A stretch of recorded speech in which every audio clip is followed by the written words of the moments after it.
All right. Before we introduce our guests this morning, I just have some pictures that I'd like to show our colleagues in the media.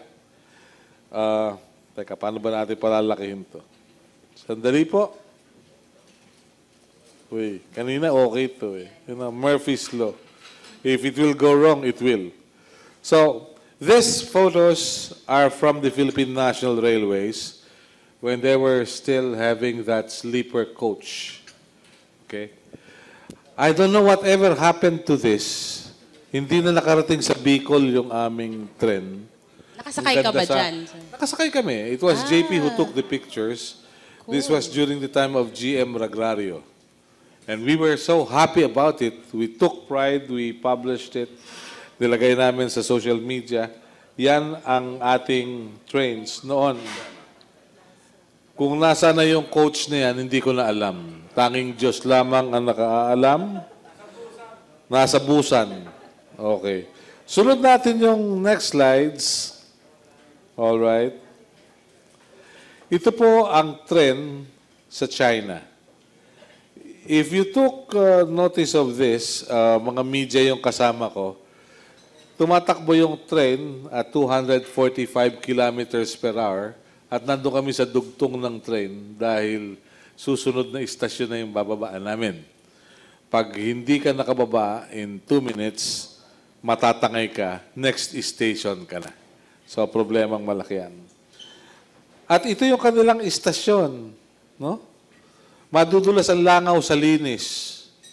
Nakatutuwa po mga kaibigan. The Chinese can run trains this efficient, no? Very efficient.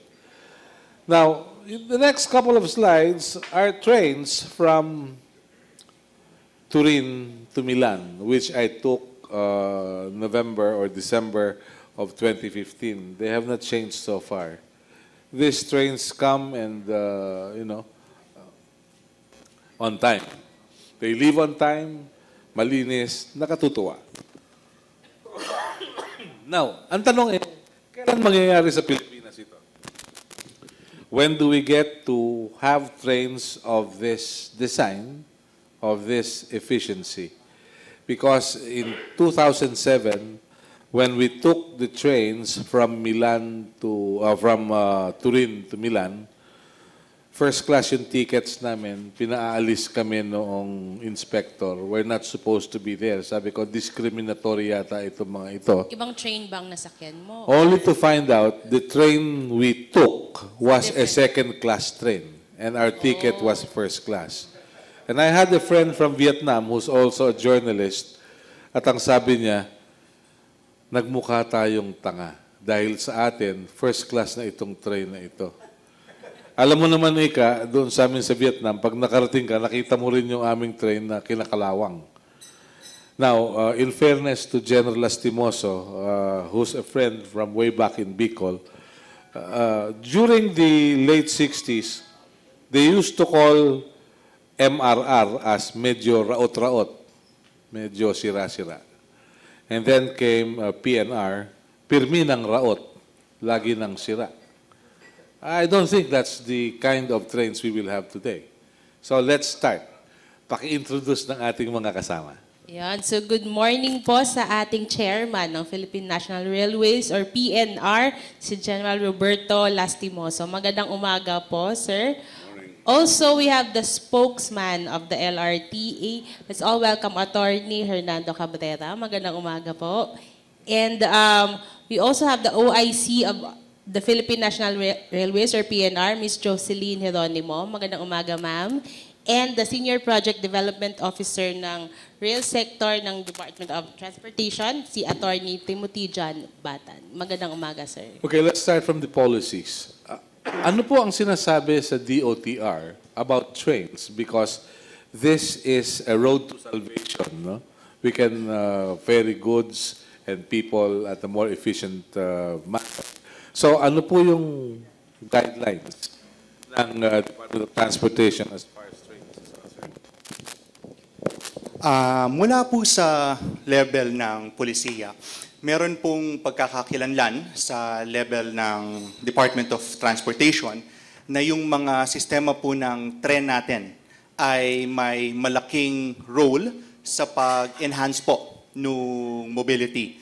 Ngayon po, yung tren ay isa lamang dun sa ibang mga form natin ng transportation at kasama po ng planning process ay yung pag-identify kung saan po nararapat ng mga linya, saan po nararapat ng mga lugar dapat tayong magpatakbo ng tren.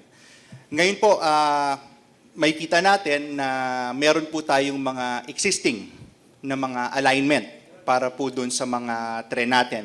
So, yun po yung mga priority natin na ayusin at isa nga pong halimbawa niyan ay yung linya po natin ng PNR. Dahil po, nandiyan na yan, meron na pong alignment, meron na pong right of way at siya po yung mas madaling trabahuhin kumpara po dun sa mga bago nating linya. Pero meron pong plano para po sa pangkalahatan. Okay, so may planong pangkalahatan. Ano po ito? Can you give us at least an idea of what it is and what to expect? Una po siguro, mahalaga na tignan natin yung dalawang uri ng riles na pinagpaplanuhan ng departamento. Una po ay yung mga urban lines natin or yung mga metro lines. Ito po yung mga ginagamit sa loob po ng ating mga urban centers at meron din po tayong mga long haul lines. Ito po yung nagko-connect sa ating mga urban centers at nagko-connect po ng iba-iba nating rehiyon. Sa kasalukuyan po, meron po tayong, actually marami po tayong plano para po sa ating urban lines at para po sa ating mga long haul or regional lines. Kung mauna po natin, yung mga commuter lines natin, nandyan po ang tinatawag natin na lines 1 hanggang line 9. Ang line 1, 2, and 3 po, ito yung mga kilala na nating mga linya. Yung line 1 po o tinatawag nating LRT1 ay yung tumatahak ng linyang Taft. At sa kasalukuyan po ay ini-extend natin patungong Cavite, patungong Niog, Bacoor, Cavite. Ang line 2 po, which is also operational, ay siya naman pong east-west line natin na nag-uumpisa po sa Santolan at tumutungo po hanggang Recto. Kasalukuyan po itong ini-extend sa east patungo po ng Masinag. Nagdagdag po tayo ng 2 estasyon at ito po ay takdang matapos sa Setyembre ng 2018. Sa kabilang side naman po, ang west extension patungo po sa Pier 4, yun po ay kasalukuyang pinagtatrabuhan po yung bidding out. So yun. Very well, no? So there's so much to hope, no? So much to hope for. Maganda ito. Kasama ba sa pinagplanuhan yung joint stations na tila mas mahal? Yung pagkikita nung line 3 at nung line 1. Would you have anything to say? Kasama po yung mga tinatawag nating interchange station sa pagplano po ng buong network. Ang dahilan po dyan ay kapag mas maganda po yung mga interchange stations natin tulad ng common station, mas na-maximize po natin yung value ng linya. Dahil halimbawa po, sa pagitan ng line 1 at line 2, kung mas maganda po yung connection ng line 1 sa line 2, mas marami po yung sasakay sa parehong linya. Kaya po sa pagpaplano natin itong mga interchange stations na to, ay pangunahin po nating tinitingnan yung convenience ng mga pasahero para po ma-minimize yung tinatawag nating transfer penalty. Very well. Kasi speaking of convenience, nag-try po akong pumila sa MRT eh. So, medyo... Itim yung buhok mo nung pumila ka, Oo, right? medyo nag-blonde paglabas. So, ano po yung mga plans natin on this? Kasi kung makikita mo, every morning talaga, ang pila sa LRT is really, really crazy. So, ano po yung, meron po tayong data ngayon, ilan po yung trains natin, every ilang minutes. Oh, ba siya LRTA lumalabas? pa sasagutin natin LRT dyan. po. So, Oo. sir, pakisagot naman po. Pakisuyo nga po. Opo, balikan ko lang ho yung mandato namin sa railways sector. Yun meron tayong tinatawag na kanya number 1 is dapat convenient ho yung ating system. Number 1 is yung affordability niya. So may mga ginagawa tayo or naka-in-place na policy na as much as possible ma-lower natin yung pamasahe. And ang number 1 dyan, of course, is yung subsidy ng national government. And then nandin ho yung efficiency ng ating service. And then yung panghuli ho dun is yung tinatawag natin na safety. So yun ho yung apat na lagi nating tinitingnan. On the matter naman ho ng mga, yung nabanggit ho natin kanina, yung mga certain projects ho natin na more or less kasing tulad ho ng ating common station. Kasi tinitingnan lang ho natin ngayon yung napapabalita, yun yung ating tinatawag na common station. Between yung MRT line 1, MRT 3, line 1 at saka yung eventually yung MRT 7 doon ho sa may North Avenue EDSA area. But aside from that, meron hong turn over sa atin ang Department of Transportation ng mga project na siya namang bubuuin namin sa LRT. Yung tinatawag ho natin na transfer facility. Kung makikita po natin yung area ng Cubao kung saan nag-intersect ho yung MRT 3 at saka line 2, napakahaba ho nung nilalakad ng ating mga tao, yung ating mga pasahero. And then usually ang ginagawa ho nila, tumatagos ho sila.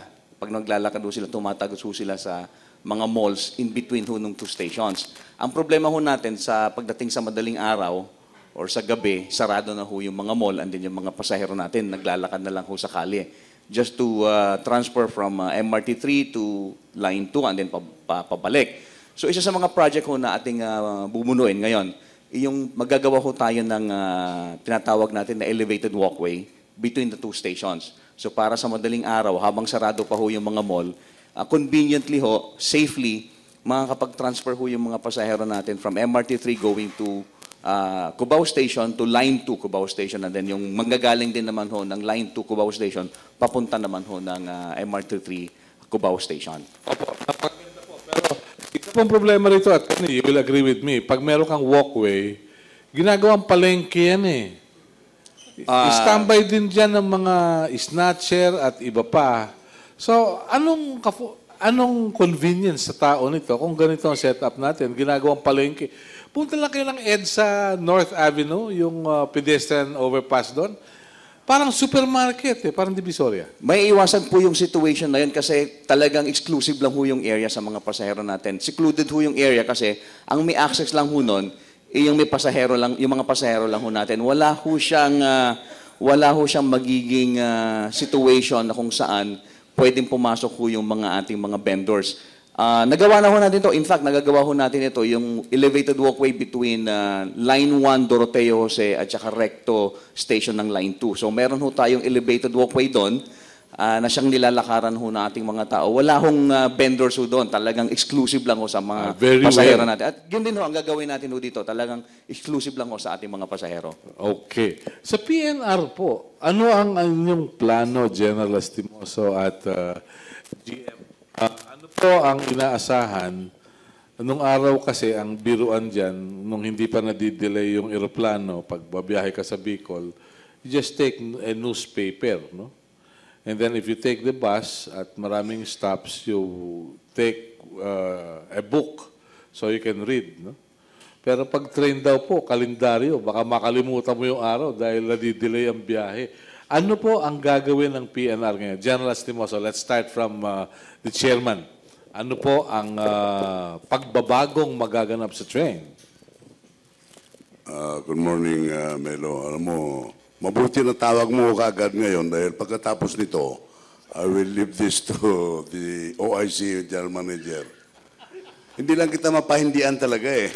You know, my friendship with Melo dates back up to the time, from the time I was still the chief PNP. When you were in Bicol. No? Ito kasi ito yung the more fair member of the media. Walang sinisino ito. Pero pag tama naman ginagawa ko, he is always high praises for me. I will never forget Melo. Now, thank you for inviting me here. Meron dito kasing nakalagay, Melo, in answer to your question, what will this be a reality in the Chucho trains in the Philippines? It will be. Makakabalik ka ng Bicol, nakakatulog ka ng air-condition na train na mas mabilis.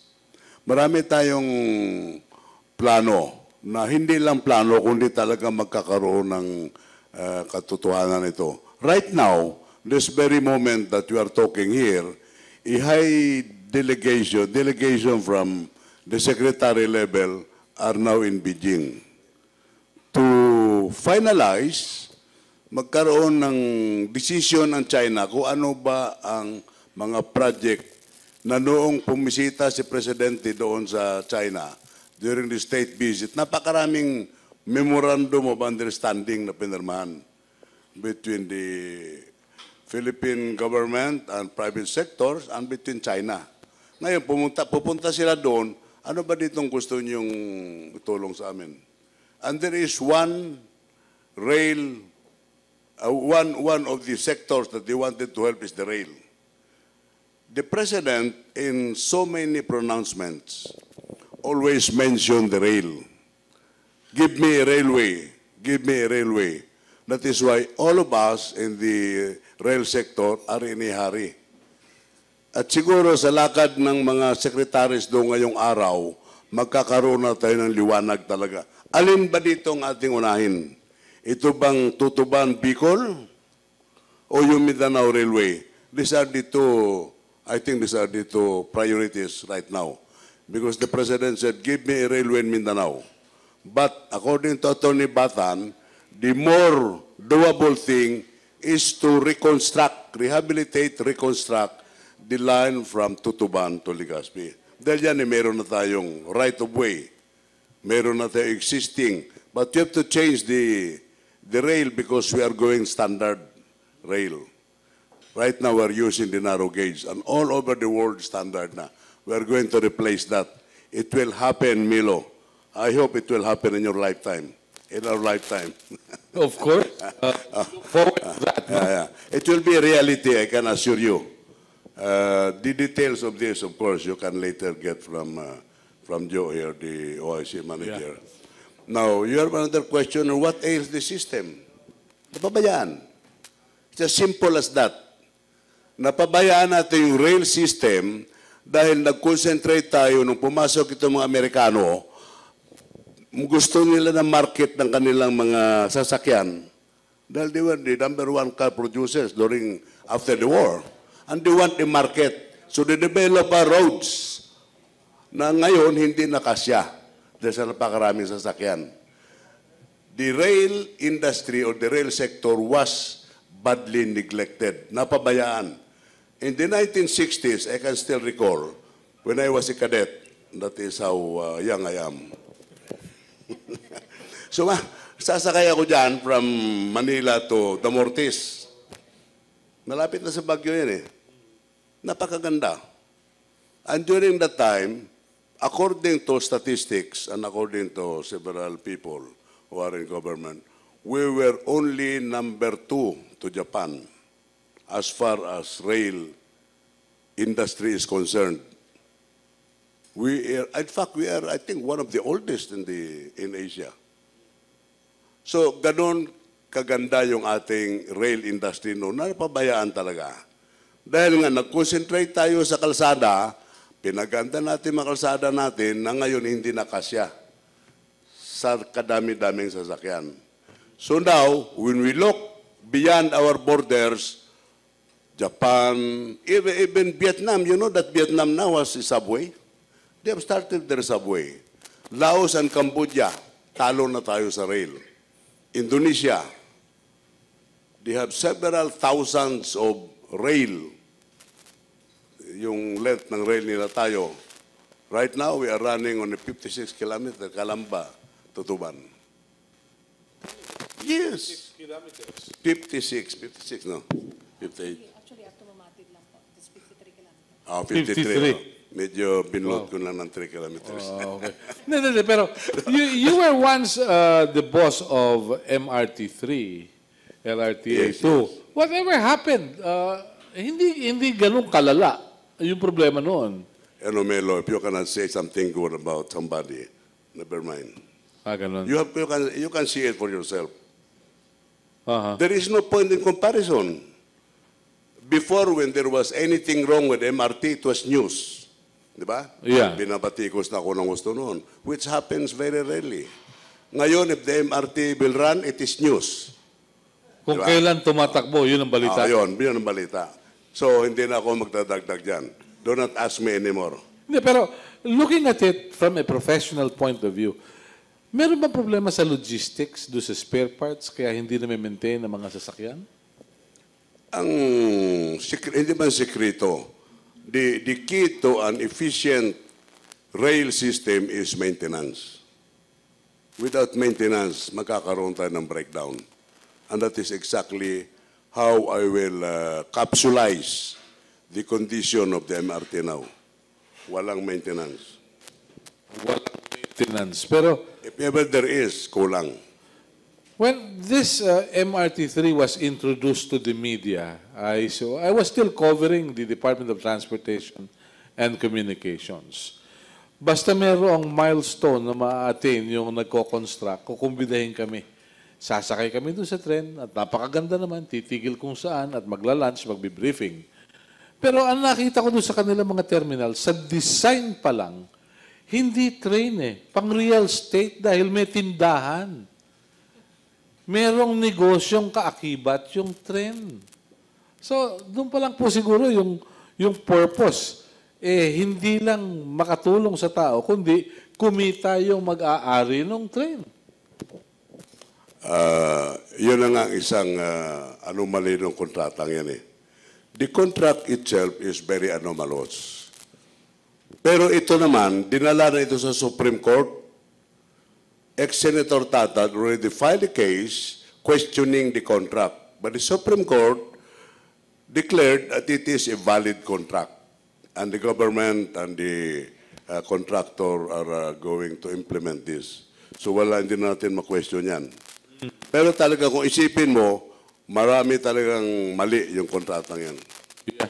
I remember the initial capitalization of the company that got the contract was only $250 in Hong Kong.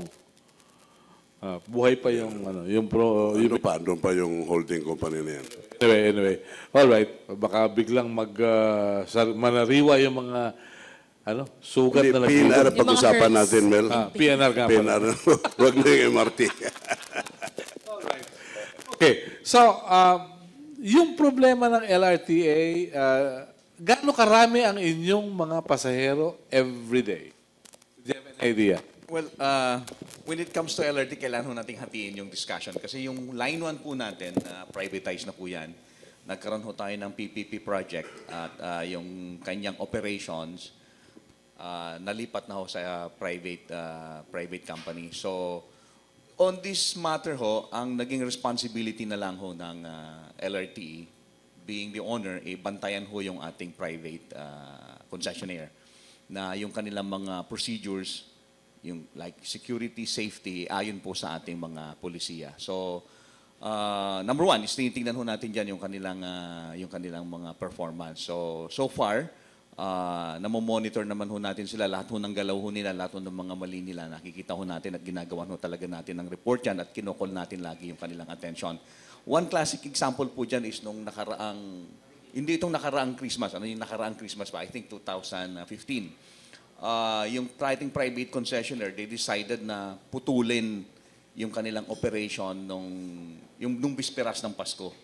Ginawa nila na hanggang alas 6 lang. So we objected to that. Sabi namin, though kayo na ang private operator niyan, we cannot allow na puputulin niyo yung time ng servisyo. You have to, dapat i-extend nyo yan kasi ang magsasuffer niyan is yung ating mga pasahero. So mga ganung bagay, pinapakialaman pa rin natin sila kanilang mga operasyon for so long as laging mamimit natin yung kung ano yung maganda para sa ating mga pasahero. Pagdating naman sa Line 2, yan pag-aari pa rin at ang nag-ooperate po niyan is ang LRT, yung LRT administration. So dito naman po, meron ho tayong, yung situation po natin sa LRT Line 2 is maganda ho compared sa tatlong linya kasi unang-una bago pa ho ito, halos mga 15 years old pa lang ho ito. And then pangalawa, under capacity po siya. Naka-design po siya so around mga 500,000 passengers daily. Kaya lang sa ngayon pumapalo lang ho tayo ng mga around mga 180 to 230 na pasahero. 230,000 daily. So parang lugi ito. In a way, pagka titignan ho natin siya in terms of revenue ho niya, compared doon sa design capacity niya, lugi ho siya. Pero hindi naman ho natin, ang objective naman ho natin is yung public service. Lagi ho ang natin tinitingnan dito.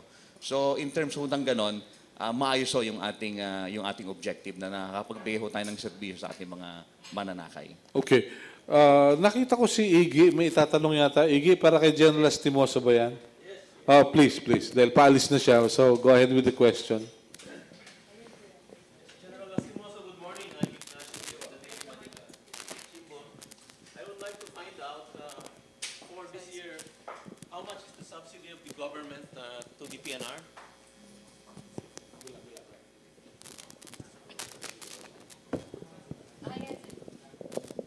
Yes. Good morning. Actually, sa 2017 budget po natin is puro tungkol lang po ito sa mga projects. So, wala pong subsidy talaga direct for the operating expenses po. Wala po tayong tinatanggap, no? Except for support for the dito po sa ating mga infra. So, projects po lahat. So, I understand for 2017, it's 715 M only. 15, yes, sir. Wow. And could I find out how much is the debt of the PNR to the Japanese government based on the previous projects and what you're expecting now?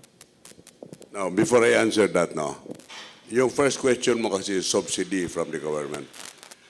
The PNR is earning its own income. Unlike MRT, whose income goes to the escrow paying the owners. Itong sa amin, ginagamit namin sa maintenance and operating expenses, yung kita namin. Yung sinasabi nga ng ating OIC manager, ang binibigay lang ng gobyerno sa amin, sa general appropriations, ay yung mga proyekto na request namin like repairs of engine, purchase of locomotives, yun lang binibigay. So, dapat maklaro yan. Yung pangalawa, pakiulit lang yung pangalawa. Yes, sir. Could we find out on record what is the total debt of PNR to the Japanese government? I don't think we owe the Japanese anything. Wala ho kaming utang sa Hapon. Because, sir, there were deliveries in the past of coaches, and I think some of them have not been paid yet. Okay. As far as coaches po, ayan pong mga kotse na yan ay donation po. No? Ang atin pong union sa PNR, BKM, through the President, at ang Presidente rin po ng union ng JR East. So sila po ang nag-facilitate ng pag-uusap. At through their effort, combined efforts, nagkaroon po ng donation ang JR East para po sa PNR. In fact, it dates back in 2000. Yung una po nilang i-donate na nagamit namin ay around 20 coaches. And then this 2010 again, meron na naman silang binigay na around 20 coaches. So yan nga po, yung galing sa kanila, yan po yung ginagamit namin ngayon ng mga coaches for our operations. Bicol operations and Metro Commuter operations. Pero ang atin pong gobyerno ang nagbayad po nung kung paano siya na-i-transport papunta dito sa atin. Yun lang po. Pero wala po tayong utang para doon sa mga kotse na yun.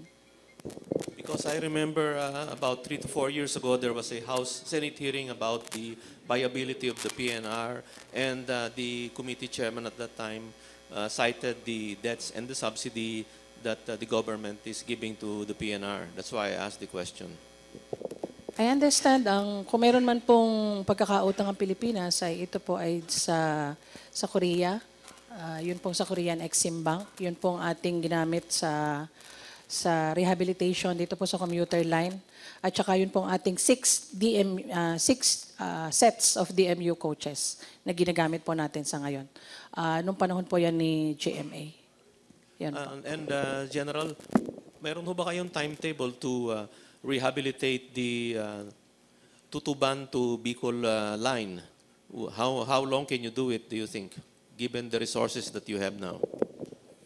There is right now in the pipeline a plan to bid this out. The South Line, we call this the South Line, the North-South Railway Project.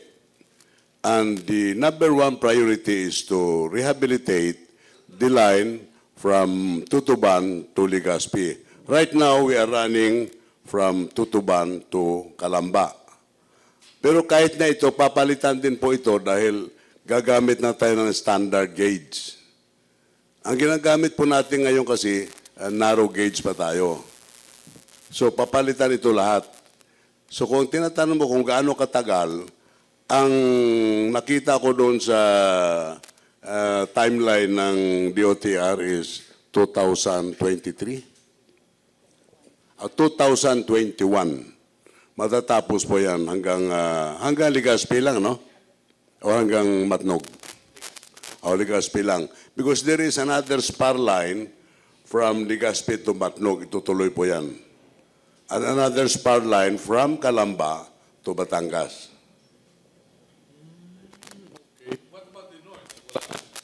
Meron yan. JICA yan eh. O, mas madali yun, ano?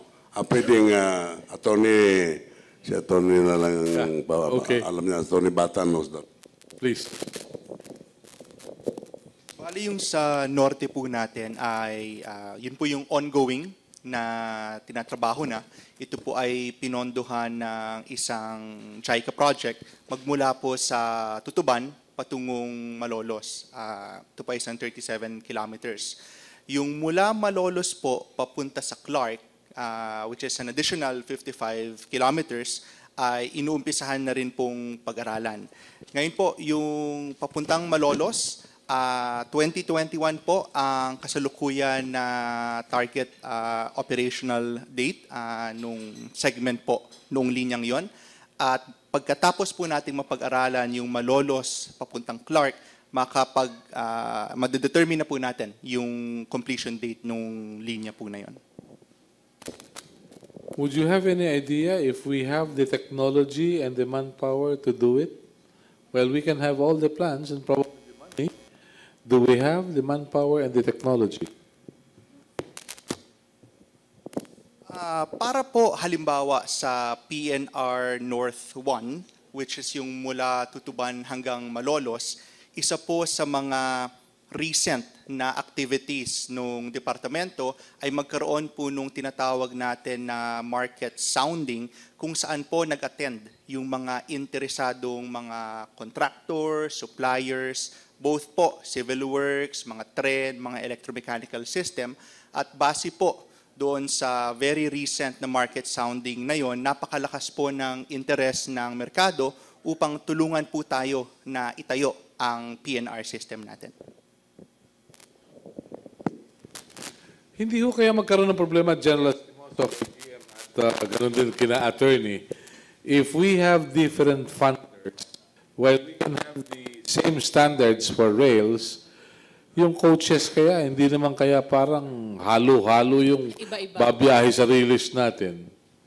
Would anybody care to react? Well, yung tungkol sa tinatawag natin na rolling stock, hindi ho problema yan. Kasi every time naman na bibili tayo, meron tayong sinusundan ng mga international standard at saka yung specifications na talagang makakapag-operate ho sila kahit saan ho sila galing. An example of that is Line 1. Line 1, tatlong klase ng train na ho yung tumatakbo dyan. Yung original na train po natin sa Line 1 is galing ho ng Belgium. So, halos mga 35 years old na ho yung mga first generation trains natin na galing ng Belgium. Yung second generation trains naman ho natin, galing naman ng Korea. So, makikita ko natin na yung isa European, yung isa Korean, and yet napatakbo ho natin siya. No? And then yung third generation naman ho natin galing ng Japan. So, yung tanong ho na may problema ba kung iba-iba yung klase ng tren, ay hindi ho problema yan. Kaya ho nating gawin ho yan na meron ho tayong tinatawag na compatibility yung ating system. Okay. Ano po yung deal ng tren doon sa mga nag-a-advertise? Dahil kung minsan, hindi ko malaman kung ano yung dumadaan sa EDSA. Yung ba toothpaste, yung ba shampoo, o yung ba telepono? Well, sa case po ng LRT, meron tayong tinatawag na mga non-rail revenues. Ano ho? Ito ho yung mga pagkakakitaan ho ng ating opisina, bukod ho dun sa pamasahe ng ating mga pasahero. And usually, ito ho yung mga advertising. So, ang ginagawa ho natin dyan, binibid out ho natin, ano? O kumukuha tayo ng best offer sa mga advertisers ho natin. Hindi ho kumpletong, kunyari kung meron ho kaming 20 na trains, hindi ho namin binibigay lahat yan. So kumukuha kami ng mga best offer from several advertisers. So, kung yung isa kukunin niya 5, yung isa kukunin niya 3, 4, and then babayaran ho sa amin ng buong buo yan, and then bahala na ho silang kukuha ng advertiser. So makikita po natin dyan, yung isang trend natin, ang laman, balot na balot ho siya, labas ang loob, tungkol ho sa isang airline, like yung AirAsia.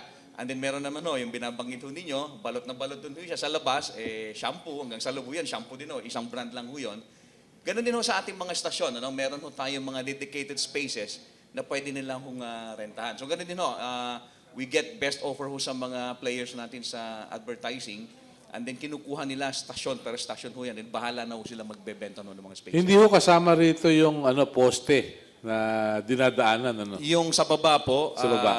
dati ho, hawak ho natin yan, kasama ho sa... Kinwestiyon yata ng MMDA yan. Ang problema ho dyan, nagkaroon ho ng question sa MMDA at saka sa local government unit. Minsan, inaangkin ho ng local government unit ho yan. Minsan naman, ang MMDA, ayaw ho nila na... Well, hindi na ho nila pinapakialaman. Kaya lang, nangyayari ho, nagtatanim ho sila ng mga punong kahoy doon sa tabi. So, ang nangyayari, natatakpan naman ho yung ating mga Advertising. Another issue po dyan is yung kapag ho, meron na ho siyang effect sa pag may bagyo. No? So, iniingatan ho natin na yung mga ganong advertising meron hong kasamang structure. So, mapapansin nyo ngayon, ang naging policy natin, pani-sticker na lang ho. So, para maiwasan ho yung ting babagyo ay kakalasin or magiging delikado po siya. Okay. Sino naglilinis ng poste ng MRT? Kanino responsibility yun? Dahil may Miss Universe tayo, puro agi ho, kundi man putik yung ilalim. Who takes care of it? Well, basically, pag-aari ho ng national government ho yan or ng LRTA. Kaya lang, I don't recall at any time ho na naglinis ho kami dyan. Oo nga ho, dahil pag ako nakakapag-abroad, naluluha ako. Kalilinis nung dinaraanan sa ilalim, tayo ay nanggigitata. Probably one of the meeting ho sa coordination meeting namin with MMDA, i-discuss ho namin yung issue ho na yan. Opo, napakahalaga. Ano po projection ng PNR as far as passenger volume is concerned? Gaano kalaki ang idadami ng mga pasahero to make the operations more viable? Let's talk about facts and figures. Yes, please. Sa ngayon po, hindi masyadong maganda ang ating level of operations, Kasi po, we're only running 34 trips a day as of now. Because most of our locomotives are undergoing the scheduled maintenance repair. And then, ang level of ridership po natin ngayon is only 58,000 a day. So, way back in 2014, meron po kami nung mga 10 sets na nagamit, and I understand that's the most that we can offer at 20 minutes headway. It's because hindi po tayo pwedeng gumaya sa LRT or sa MRT kasi naka-elevated yung kanilang system. So, tayo po at grade, so maraming railroad crossing.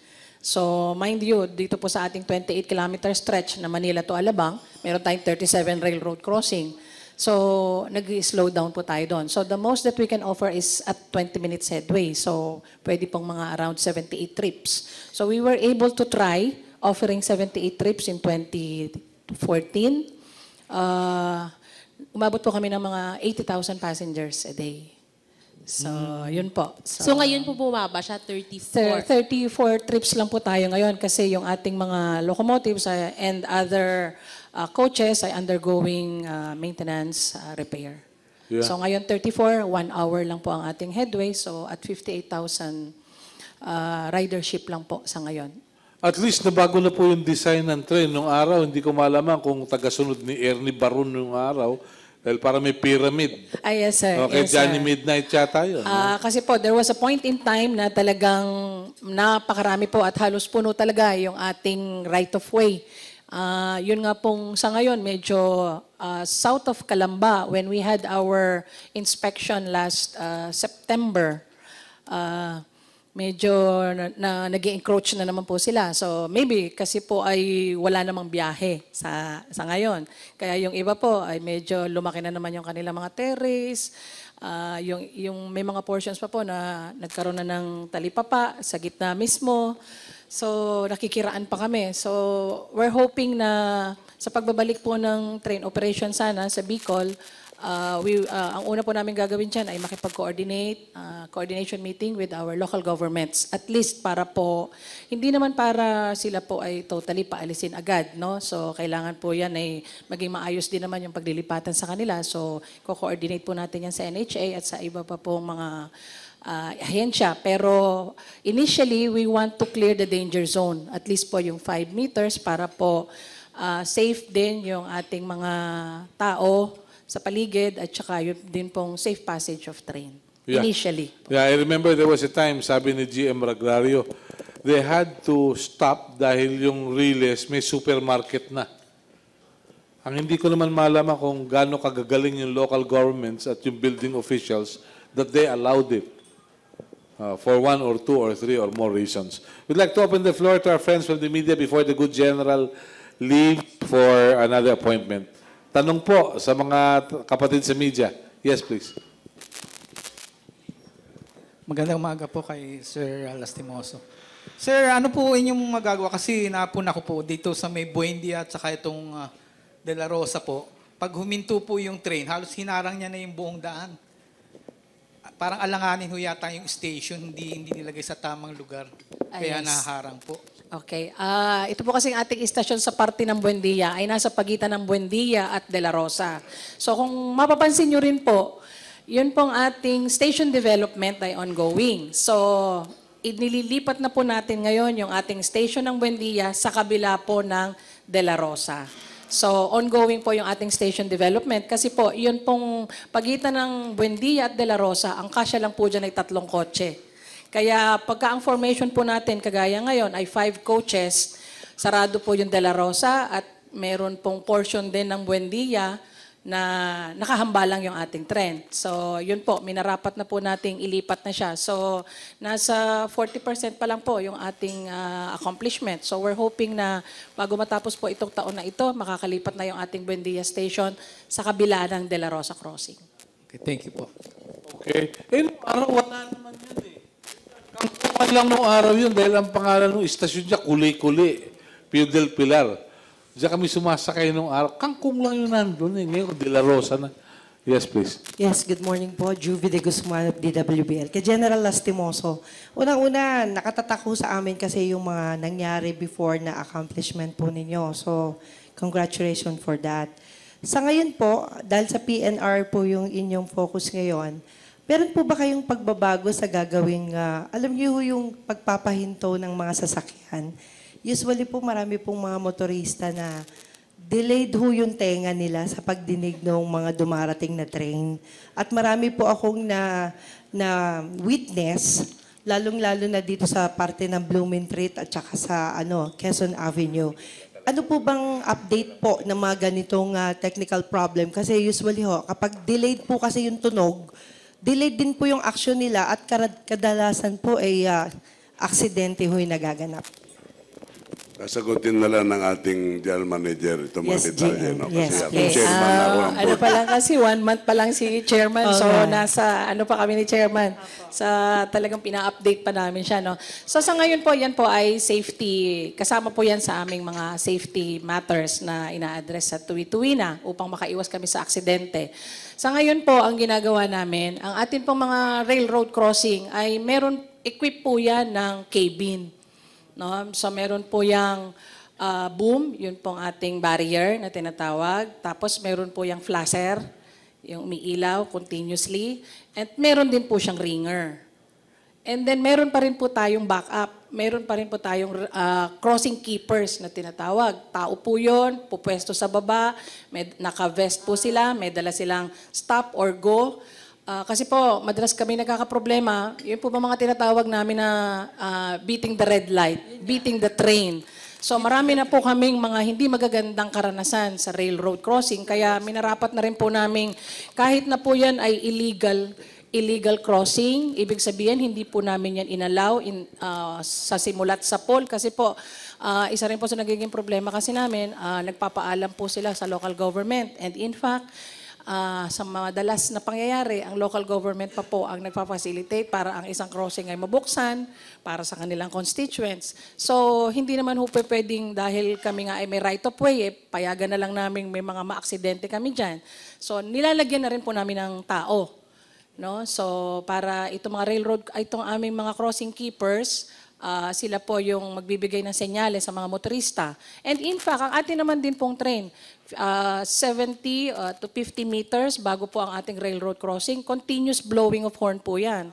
Tapos, at meron naman po tayo mga schedules, hindi naman po tayo kagaya ng LRT at MRT na every 3 minutes. So, talagang, meron naman po talagang schedule na alam na nila halos kung anong oras yung merong dadaan na tren. So talagang minsan po, ang madalas na nagiging problema po namin, yun pong may mga tumatawid na mga naka-headset. So yan, ilan po yung mga na-aksidente namin na ganyan. Tapos yung iba naman po, kinukulang sila sa pag-calculate. Akala nila, kasya sila, sinaksak nila yung kanilang tri-bike or kung ano man yung dala nilang tricycle. Itong most recent namin dito sa Blumentritt, iginilid niya, so akala niya kasya na, nahagip pa rin. So mabuti na lang at hindi naman siya na disgrasya masyado at medyo nauntog lang. So yung mga ganong mga nagiging problema namin. Matanong lang, magkano ba inaabuloy ng PNR sa mga nadidisgrasya? Dahil baka dun sa halaga, hindi na tumawid. Sir, actually, baka nga po naging enticing pa nga yata eh. Kasi before po, 1,000 lang po ang ibinibigay namin na abuloy. Kaya lang, ng panahon ni GM Ragrayo, naaawa siya, pina-approvean po namin sa board namin na maging 10,000. So, 10,000 po. Kasi po, yan ay third-party liability, Kahit po tayo ay merong priority sa right of way, hindi naman namin tinatalikuran yung meron pa rin kahit papaanong pananagutan. So, bilang tulong sa kanila, nagbibigay kami ng 10,000. Kung halimbawang aksidente, dinala sa ospital, nagbibigay kami hanggang 2,500 to 3,000. Kasi ano naman yan, voluntary ng PNR. Okay. Kung sasabihin nyo kaya yung GSMIL by installment. So, hindi naman po. Cash po yun. Hindi, kaya nga Dadalhin lang Kung po yung sabihin death nyo certificate. installment para hindi na tumawid. Okay. Ang follow-up question lang po, FYI lang po. Napakarami po kasing mga problema rin sa mga tao na pumapasok doon mismo sa bakod ng PNR. Meron po ba kayong control na magagawa ho doon? Kasi actually, isa po ako sa tumutulong din without your knowing na kapag may nakita akong ganun, sinasabihan ko na sila. Kaya lang, hindi ho natin kakayanin na maging concerned din dun sa ginagawa po ninyo. Yes. Sa ngayon po, kasama yon sa programa ng PNR, yun pong fencing. Kaya lang, sa ngayon, ang budget po namin is fencing, yun pong sa mga station premises. At saka ito pong sa ating, para masigurado na yung mga pasahero naman namin, bago dumating ang train, ay natitikita naman sila. Part yun ng aming passenger control. So, Okay. fencing po within the station. So, sana po, makahingi pa kami ng additional funding para po fencing all throughout the line. Okay. Thank you so Okay. much. Kuya, kay Attorney Batan na lang. Isa na lang. Ng pagkakataon. Okay, isa na lang kay Attorney Batan. Sige. Attorney Batan, meron ho bang possibility yung bullet train ay matuloy dito sa ating bansa? Thank you. Bullet train.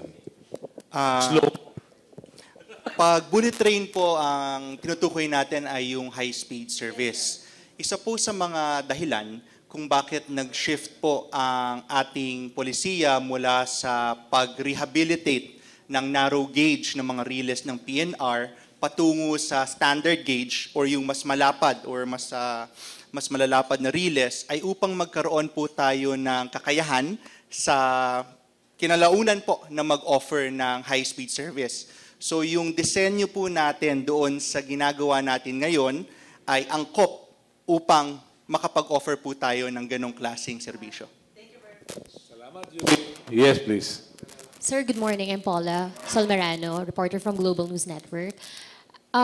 My question goes to our officers from DOTR and LRTA.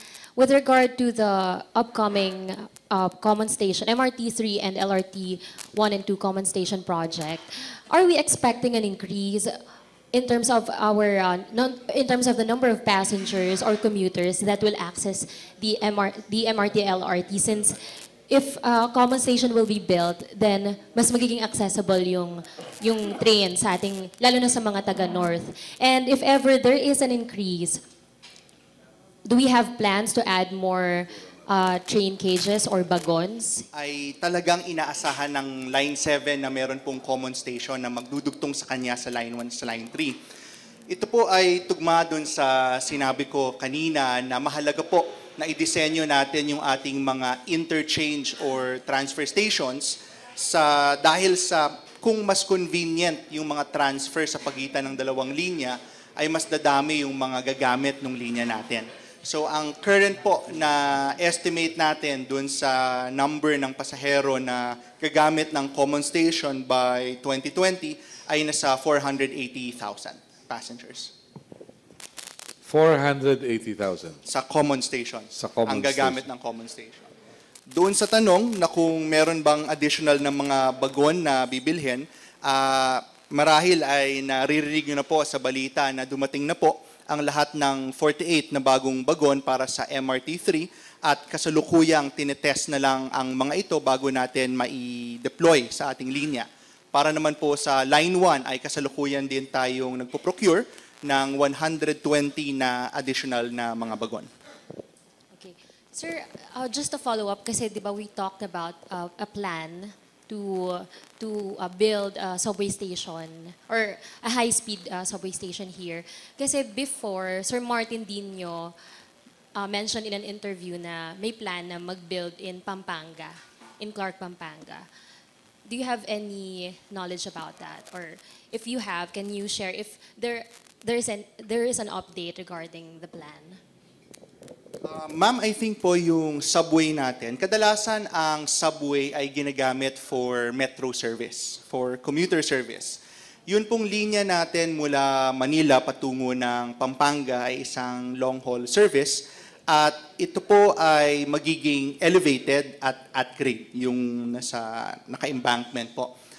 Ang updates doon ay kasalukuyan na pong tumatakbo yung detailed engineering design para sa unang segment, which is from Manila, from Tutuban to Malolos. At yung mula naman po Malolos hanggang Clark ay kasalukuyan na po pinag-aaralan upang masimulan na rin po natin yung pagdidesenyo nito. Okay. All right. Thank you so much. Okay. May binanggit kayong subway. I took the subway in Beijing for a city of 30 million people. They have 10 lines. Nagki-criss-cross, pero hindi magbabanggaan dahil kanya-kanyang hukay, kanya-kanyang lalim. Is it a feasible option for the Philippines to have such in Metro Manila rather than have yung katulad ng tren natin na nasa itaas ngayon? Depende po kung saan ilalagay. Sa kasalukuyan po ay meron tayong dalawang pag-aaral para sa subway lines. Ang una po ay yung kasalukuyan nating tinatawag na Line 5. Ito po yung magkokonekta sa tinatawag nating Bay City, dun po sa Diosdado Macapagal area, patungo ng Makati Central Business District at patungo po ng Bonifacio Global City. So ito po ay may pag-aaral na, ngunit kasalukuyan pang kinakailangan na dumaan sa mga approval process. Yung pangalawa naman pong subway na pinag-aaralan na rin ay yun pong tinatawag nating Line 9. Ito po yung pinag-aaralan ng JICA at kasama po nung kanilang Metro Manila Roadmap for Transport. Ito po yung magmumula sa Quirino, North Avenue, patungo po sa FTI sa South. Ito po yung central portion niya. So may dalawa pong pinag-aaralan na subway line. Sigurado kayo hindi sandwich yan. Just kidding. Dahil parang napakahirap ma-imagine na may subway sa Pilipinas ng problema ay baha. I don't know. Sa LRTA po, ilan ba talaga linyang balak natin dito sa Metro Manila? Yeah. Sir, when it comes to yung mga project na ganyan si Attorney Batango, actually ang mga kasakuyan. Kasi we only rely sa policy direction, project direction ho ng DOTR. Nahirapan kami magpaliwanag sa isang kindergarten kung bakit nauna yung 1, sumunod yung 3, nahuli yung 2. So, nasan ika yung katinuan nito? Dahil pag nagbilang ka, 1, 2, 3. Pero ito, 1, 3, 2. Ganito po kasi yan. Ang DOTR kasi nagpaplano ho ng mga different lines. So, 1, line 2, line 3, line 4, ganyan po. Kaya lang in terms ho ng implementation, doon ho nagkakatalo kasi mas nauuna hong na-implement ho yung ibang mga project. For example ho dyan, yung MRT3, mas nauna ho doon sa line 2. So, pero nabigyan ho ng unang designation ho yung recto hanggang Santulan as line 2 ho yun. And then yung designation naman ho na running along ho dun sa, yung linya running along EDSA, yun ang nabigyan ng designation ng MRT3. Kaya lang ho, when it comes po sa implementation, mas naunang na-implement ho yung MRT3. Kaya nakakapagtaka ho na meron na ho yung MRT3, wala pa ho yung line 2. So ganun ho, in terms of implementation ho yung nangyayari kung kaya't nauuna ho yung ibang mga higher designation ho ng mga linya. Is it because of the need po ng tao or dahil may nauna lang? Or Accessibility to funding. Yan ho, yung access ho sa funding ho natin. Kasi yung MRT3 po is, kung ho yan, PPP project ho yan, BOT ho yan. And then yun lang naman hong line 2 is, kung naman ho yan, JICA funded ho yan. So mas nauna hong na-process at ang approval process at implementation ho ng MRT3 compared ho sa line 2. Ilan po ba talaga yan, attorney? Kayo ang boss dun sa DOTR. Ganito po. Sa kasalukuyan, meron po tayong siyam na commuter lines na nasa plano at pang-sampu po yung commuter section ng PNR. So, bali meron pong 10 para sa Metro Manila. Ngayon po, kung mapapansin niyo po over the years, parang nag-iiba-iba yung mga pangalan ng mga linya, nag-iiba-iba yung mga designation natin. Yan po yung kinagandahan nung plano po ni Secretary Tugade na sa kalagitnaan po ng kanyang termino bilang kalihim ng departamento ay gusto po niyang mag-propose sa ating Kongreso na i-legislate po natin yung long-term plan natin para sa transportation sector. At isa po dyan ay yung once and for all, ilagay na po natin ano ba yung plano nating mga linya upang hindi po nag-iiba-iba yung mga plano, yung mga pangalan, yung mga alignment, every time po na nagkakaroon ng pag-iba ng administrasyon. So yun po yung kagandahan po dun sa programa na yon ni Secretary Tugade. Okay. If we're looking for funding, hindi ba tayo nagkakaroon ng problema sa funders? Because whether it's a loan or a grant, lalo na kung grant, baka magkaroon ng donor fatigue. Yes, please. Ang pinanggagalingan po ng pondo para po sa mga infrastruktura natin sa sektor ng RILES ay 3. Una po, ang gobyerno, yung nanggagaling po sa sarili nating budget, GAA. Yung pangalawa po ay yung mga ODA loans natin mula po sa ating mga partners tulad po ng China at ng Japan. At ang pangatlo po ay yung mula po sa prabyadong sektor, ukol nga po doon sa ating PPP. So, ang isa po sa mga responsibilidad ng departamento ay magkaroon ng appropriate na pag-allocate nitong mga limited po na mga pondong ito upang ma-implement natin yung buong programa natin sa RILES. Attorney, ang next question ko po in terms of accessibility sa airports, sa mga papunta po airport. Kasi kung papansin natin sa ibang bansa, meron ng trains going directly sa mga airports natin. Meron ba tayong plan on this one? Malinaw po ang direksyon ng departamento na gusto po naming i-connect ang sistema po ng ating mga RILES sa ating mga airports. At yun po ay kasalukuyang tinatrabaho po ng rail sector kasama ang aming aviation sector upang magtugma-tugma ang mga plano at mabigay natin yung ganung level ng serbisyo. Okay. Lingoy? Sa PNR po, ang tanong ko po ay tungkol sa problema ng squatting. Kasi po, nung pinag-uusapan yung North Rail, napakalaking bahagi ng gagastusin ay sa pag-alis ng mga squatter. No? Kaya ang tanong ko, kung yung mga linya nyo sa Metro Manila ay na pupuno ng squatter, paano pa yung mga lupa nyo sa probinsya, lalong-lalo na dun sa mga lugar na huminto na ang trend. Yun ang isang tanong ko. Pangalawang tanong ko, sa mga right of way, ibig sabihin yung mga pahabaang lupa, no? Kasi meron namang stasyon, hindi mahaba, kung hindi kagaya ng Tutuban Mall, no? Doon sa mga pahabaang right of way, anong porsyento doon ay titulado? At kung hindi lahat ay titulado, ano ang mga iba't ibang pamamaraan na ng proof of ownership o whatever, ng ownership o paggamit na nasa kamay ng PNR? Okay. Doon po sa inyong unang tanong, dito po sa Metro Manila, actually, nagpapasalamat naman kami sa mga local governments dahil yun pong naging effort way back in 2008 para ma-clear po yung ating right of way. Hanggang sa ngayon naman po ay clear yan. Although meron lang pong mga ilang portions, kagaya nung sa may parting Blumentritt, sa mga ilalim ng tulay, nagpupumilit pa rin sila. Pero ang magandang balita po dyan, nagkaroon po ng pakikipag-uusap si Asek Chavez at saka inyo pong lingkod. Ito lang pong nakaraang November, kung di ako nagkakamali, especially dito sa area po ng Laguna. Kasi hanggang Calamba po, maayos ang naging takbo namin sa aming inspection. So yun pong running time sa track condition at doon po sa talagang itinalagang oras ng takbo, nakarating kami ng Calamba as scheduled. Although pagdating ng Calamba, bumagal na po kami dyan dahil nga meron ng encroachment. So minarapat po ni ASEC nung kami mag-report sa kanya na initially magkaroon ng pakikipag-usap para mailatag, maipaalam natin sa local government, specifically sa Laguna area muna. Kasi sabi niya, tsaka na natin kausapin yung parting Quezon, unahin muna natin yung isa-isang grupo muna.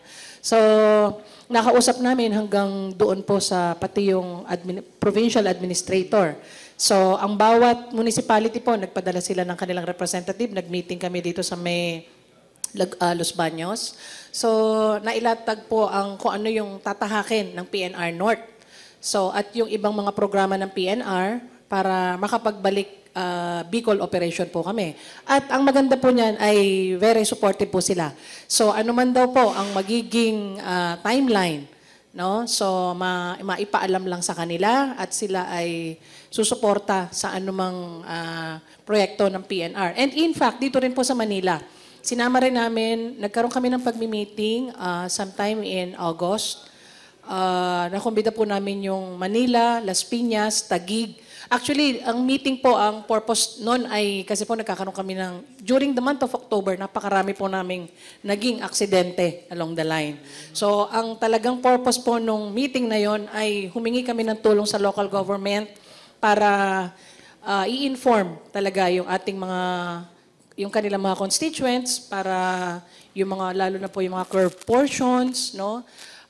And then, along the discussion, na ipasok na rin po ni ASEC at ng inyong lingkod yung mga plano pa. So, full support din sila na kung talagang magbabalik operation na yung long distance at dadagdagan na ang biyahe ng PNR, malaman lang nila at sila ay susuporta anumang effort ang gagawin para mailipat yung ating mga informal settlers. Dito po, lalo na sa Makati, kami po ay nagpapasalamat, lalo dito sa Makati, hindi kami nahihirapan. Sila mismo ang nag-i-initiate. Kung meron mang encroachment, inililipat nila agad yun. So, nangihingi lang din kami ng suporta sa iba pang local government. Sana ganun din yung maging suporta nila. No? So, yun po. Sigurado naman pong magkakaroon ng pagmi-meeting para po sa paglilipat ng ating mga ISF. Doon naman po sa pangalawa, lahat naman po ng asset ng PNR ay meron naman po kaming titulo. Kahit naman po yung mga naka-lease contract, so intact naman po lahat yan. Ang nangyayari lang po, kasi identified naman po talaga yung aming property line. No? So yan po ay 15 meters from the innermost track, left and right. So lahat po yan ay meron naman sa PNR. At sa ngayon po, ang ginagawa namin, para naman po mapag-ibayo namin yung aming pagtatap ng aming non-rail revenues dahil nga po hindi kagandahan yung aming train operations, ang pwede naming itap ay yung aming non-rail at alam naman po nating lahat yan, North and South, talaga napakarami naman ng pag-aari ng PNR. So sa ngayon po, in-update po namin, meron po kaming mga kinuhang mga appraiser para ma-update po yung mga value ng aming lupa para naman po maipaupa namin ng mas maganda ang rate. Without compromising, syempre po, yung mga upcoming North and South Railway project. Okay. May additional question po. Paano po yung home along the Riles? Yung ba legal? Yung ba according to international standards? O yung po formal squatter? Yun pong mga informal settlers natin, yan po ay Yung home along the Riles. home along the Riles. Yung San Jose Builders. Okay. Yun pong itinayo ng San Jose Builders. Actually, meron po tayong mga legal na pag-uusap tungkol dyan. Kasi po mukhang hindi nasunod kung ano man yung talagang dapat na nakapaloob dun po sa agreement. So sa ngayon po, lalo na po dito sa ating North and South Railway Project, minarapat po naming magkaroon po ng pag-uusap. So hindi pa lang po, wala pa lang po ang exact date kung kailan kasi po mukhang kailangan na talagang mag-usap dahil okay na po yung para sa PNR South at iyan po yung mauna. So tatamaan po yung area na yan. So kailangan po talagang magkaroon na ng malinaw na pag-uusap kung paano magiging sistema at sitwasyon ng mga affected families. Last question. Ano pong nangyari dun sa inabandon kagaya nung Antipolo line saka yung mga ibang wala nang Guadalupe release line, ngayon? kagaya po ng mga Guadalupe line. Actually, sir, yan naman po mga abandoned lines na yan ay naka-turn over naman po sa mga local government at nagagamit naman po nila sa kapakinabangan para sa kanilang mga constituents. Kagaya po yung nandito sa ating FTI. Yung dati pong meron tayo dong papunta doon sa food terminal talaga. Meron po tayo dong spur line. So sa ngayon po, meron na po tayo diyang kasing karsada, nagkaroon ng access road. So nagagamit naman po ng local government. Kaya government to government na pag-uusap naman po yan at kung sa kapakanan naman po ng mga constituents, sa tingin ko naman po okay naman. May tanong pa ba from our friend from ABS-CBN? Meron pa? Okay. All right. So, let's look forward. Ano pong aasahan ng tao sa LRTA? Well, number one is, again, we go back dun sa basic natin, yung maintenance, as far as yung line 2 is concerned. And then yung mga nabanggit po namin kanina, yung tinatawag natin na improvements sa ating mga station services. So, babalik ko tayo dun sa basic na naman pagdating sa station services. Elevator, escalators, yung ating mga connecting walkway. Nakalimutan kong banggitin po kanina, another project na we will start siguro within the month or next month. Maglalagay tayo ng walkway na covered sa pagitan ng ating Santolan Station at saka yung pedestrian overpass sa may Santolan area. Kung makikita po natin, yung mga tumatawid doon sa may Marcos Highway sa tapat ng ating Santolan Station. Pagbaba nila, maglalakad sila ng siguro ilang meters din yan, halos mga 20 meters, papunta doon sa stasyon. Kaya lang wala bubong yun. So pagdating ng tag-ulan, usually nababasa sila. Especially pag punuan na yung station, nasa labas sila nakapayong. So isa sa mga objective natin is within the month, maumpisan natin yung project doon, lalagyan natin ng covered walkway. And then, balik din tayo sa mga basic na station services natin, yung mga comfort rooms natin. Nagkaroon lang tayo ng mga problema sa ating project na yan, kaya lang nire-resolve namin ngayon para ma-fully utilize natin yung ating mga comfort rooms. Do you have the money to do that? Meron naman po. May nagkaroon lang tayo ng gusot sa isang project natin dyan pagdating sa comfort room. So, yun yung nire-resolve natin. Okay. Sa PNR po, yan. Kailan makakasakit ng tren pa uwi sa Bicol? Sa ngayon po, yung amin pong very soon na ina-expect na ma-resume operation po namin is yung commuter po, Naga to Legazpi. Sometime in June of last year, na-suspend po kasi yan, nagkaroon po ng problema yung ating locomotive. Hindi namin madala dito sa Manila dahil yun pong Ragay Bridge. Yes. So, ito pong nakaraang first week of December, dineclare na po na passable to work trains yung aming Ragay. So, nandito na po sa Manila. So, na-repair na rin, nakabalik na rin po ng Naga. nitong weekend. And then, bukas po, January 24, meron po kaming joint inspection of the track condition and the bridges for Naga Legazpi. So we're hoping na it will turn out good and roadworthy na talaga, pati yung locomotive and the coaches as well. So kung umayon po ang mga bagay-bagay, we hope to resume our operations, commuter operations for Naga Legazpi by first week of February. And then for Metro naman po, FYI po, sa Bicol po kasi meron tayong operations ng commuter. Naga to Sipocot, which is a 37-kilometer stretch.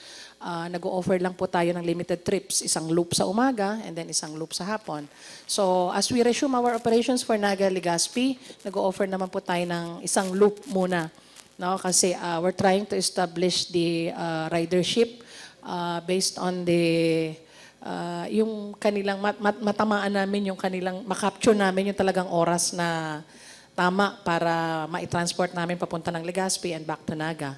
And then for Metro Manila, we hope to go back with our 42 or 48 trips, probably second quarter, kung matapos na po yung aming mga maintenance program for our locomotives. So sa ngayon po kasi 34 lang, so we hope na by July 1st, makabalik po kami sa 42 or 48 trips. Thank you po.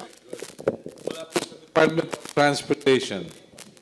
Para naman po sa departamento ay makakasa po na una sa lahat, ginagawa po ang isang komprehensibong plano upang maging malinaw po yung mga linya natin, hindi lang po para sa ating mga urban areas or sa Metro Manila, ngunit pati po sa labas.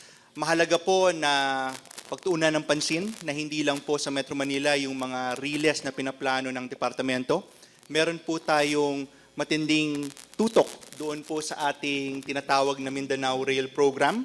Ito po ay kasalukuyang pinag-aaralan at inaasahan po naming matapos na itong pag-aaral na ito, ito pong unang quarter ng 2017 upang mapabilis po ang ating implementasyon.